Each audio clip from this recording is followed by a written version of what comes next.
Hi, I'm Hannah from Sheet Leveler. In this video, I'll show you how to rename multiple files in a folder using Excel.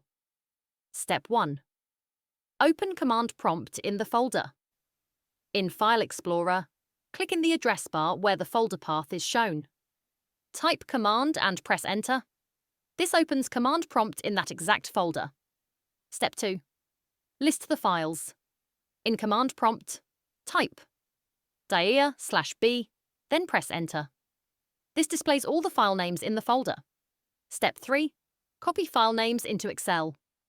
Select the list of file names, press Ctrl+C to copy, switch to Excel and paste them, Ctrl+V into column A, under the heading titled Old File Name. Step 4. Enter new file names. In column B, type the new file names you want. If you don't want to rename every file, you can just copy the existing names and edit only the ones you need to change.